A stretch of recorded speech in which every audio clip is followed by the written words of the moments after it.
हे students, बच्चों, early society हमारा chapter है।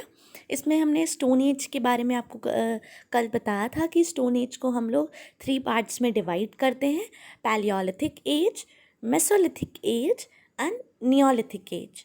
ठीक है, जिसमें से जो फर्स्ट पार्ट है हमारा पैलियोलिथिक एज, इसके बारे में हम आज बात करने जा रहे हैं। तो बच्चों, पैलियोलिथिक एज 5 लाख BC से 10,000 BC तक थी। आपको याद होगा कि BC में टाइम उल्टा चलता है, राइट। इसके बाद पैलियो का मतलब होता है ओल्ड, लिथ का मतलब होता है स्टोन। ठीक है, तो इसको हम लोग ओल्ड स्टोन एज भी कहते हैं। अगेन बच्चों, इसको भी 3 पार्ट्स में डिवाइड किया गया है, 3 पीरियड्स में: early Palaeolithic, middle Palaeolithic and later Palaeolithic periods. चलिए, यहाँ की कुछ इम्पॉर्टेंट एक्टिविटीज़ की बात करते हैं। Hunting and gathering. ये लोग क्या करते थे, जो पुराने टाइम के जो पैलियोलिथिक एज के लोग थे, ये लोग एक जगह से दूसरी जगह तक घूमते रहते थे। इनको वॉन्डरर्स भी कहा जाता है। वॉन्डरर्स कौन? जो एक जगह से दूसरी जगह तक घूमता रहता है। क्यों घूमते थे?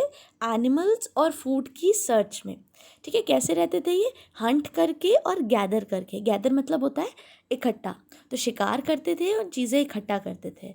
ठीक है, और ऐसे आर्कियोलॉजिकल एविडेंस भी हैं। आर्कियोलॉजिकल एविडेंस आप समझते हैं, चैप्टर 1 में हम पढ़ चुके हैं। ठीक है, जो क्या दिखाते हैं कि ये लोग स्टोन यूज़ किया करते थे। इस टाइम पे जो लोग थे, जो आदमी था, वो क्या यूज़ करता था? रॉक स्टोन्स, रॉक के स्टोन्स, जिसको हम कहते हैं फ्लिंट। ठीक है, it was crude and use for making tools. तो इसका यूज़ करता था फ्लिंट का टूल्स बनाने में। Living in groups. बच्चों, इनको ये रियलाइज़ हुआ कि जब हम साथ में रहेंगे तो क्या होगा कि हम ज़्यादा लोग ज़्यादा शिकार ज़्यादा कर पाएंगे। ठीक है, ज़्यादा शिकार कर पाएंगे और खाना शेयर कर पाएंगे। अगर ये अकेले रहते तो जो ये खाना, मतलब मान लीजिए कि मैं अकेली हूँ और मैंने एक पूरा बियर का शिकार किया है। ठीक है, तो मैंने पूरा बियर तो मार दिया, लेकिन मैं कंप्लीट बियर एक टाइम पे तो नहीं खा सकती ना। और अगर मैंने उसको ऐसे ही छोड़ दिया तो वो क्या हो जाएगा? वो सड़ जाएगा, डिके ईजिली हो जाता है। तो जब एक ग्रुप में रहेंगे तो किसी एक पर्सन ने बियर का शिकार किया तो सब मिलके वो खा सकते हैं। ठीक है, तो वो लोग फूड को शेयर कर लेते थे, इसलिए वो लोग साथ में रहते थे। एंड ऑल्सो उनको सिक्योरिटी मिलती थी नेचुरल डेंजर्स के अगेंस्ट।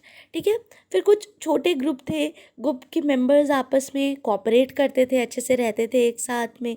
ठीक है, साथ में मिलके वो नई स्किल्स सीखते थे। ठीक है, आपकी उनकी शिकार वगैरह की स्किल्स में वो और अच्छे बेटर हो जाते थे। ठीक है, किसी और आउटसाइडर जो होता था, जो ग्रुप का मेंबर नहीं होता था, उसे ईजिली ग्रुप में एडमिट नहीं किया जाता था। प्लस ग्रुप में कोई इनइक्वालिटीज़ नहीं होती थी, मतलब सारे लोग ग्रुप के बराबर हुआ करते थे। एंड कोई फैमिली टाइज नहीं होते थे, कोई फैमिलीज आपस में जुड़ती नहीं थी, शादी वगैरह नहीं होती थी होपफुली। ठीक है, लेकिन इस समय का जो आदमी था पैलियोलिथिक एज का, इसको बहुत सारे डेंजर्स थे। ठीक है, कोई एनिमल खा गया या चोट लग गई या थोड़ा सा भी इन्फेक्शन हो गया तो इसकी नॉर्मल एज कितनी थी बच्चों? 20 से 25 साल ही थी। ठीक है, चलिए अब यहाँ के टूल्स के बारे में बात करते हैं। पैलियोलिथिक टूल्स क्या होते हैं? ये चिपिंग स्टोन्स, जो स्टोन्स होते हैं उनको चिप करके, उनको काट काट के, रगड़ के, काट के, चिपिंग समझते हो आप? किसी और शार्प ऑब्जेक्ट से उसको रगड़ के बनते थे। ये भी 2 टाइप्स के थे, कोर और फ्लेक टूल्स। कोर टूल्स क्या थे बच्चों? जो बेसिकली हम लोग मेनली टूल्स बनाने के लिए यूज़ कर रहे हैं, उनको कोर टूल्स कहते थे। ठीक है, they were made by chipping off pieces from chunks of rock and hand sized pebbles. जो रॉक्स होती थी एंड हाथ के साइज़ के पेबल्स होते थे, पेबल्स स्टोन्स होते हैं। ठीक है, उनसे बनते थे ये। उनकी उनके पीसेस को रगड़ रगड़ के हम काट के हटा देते थे, तब क्या बनते थे? Core tools. ये साइज़ में बड़े होते थे, इसलिए किस लिए यूज़ होते थे? अर्थ को डिग करने में, मतलब धरती को खोदने में। ठीक है, ट्रीज़ को काटने में और लकड़ी को शार्प करने में इनका यूज़ होता था। और मेन टूल क्या था बच्चों? मेन टूल की बात करें तो वो था एक्स, कुल्हाड़ी। इनका मेन टूल था यहाँ के आदमी का। एंड वो हमेशा अपने साथ एज अ पर्सनल वेपन, अपनी सुरक्षा के लिए भी उसे कैरी किया गया करता था। ऐसे स्टोन्स बच्चों कहाँ मिले हैं? सोन रिवर वैली, जो इस समय पाकिस्तान में है, नर्मदा के अपर पार्ट में और चेन्नई में मिले हैं। ठीक है बच्चों, चलिए फ्लेक टूल्स की बात हम कल करेंगे एंड आगे हम कल पढ़ेंगे। आज आपको ये जितना पार्ट है उसको पढ़ना है।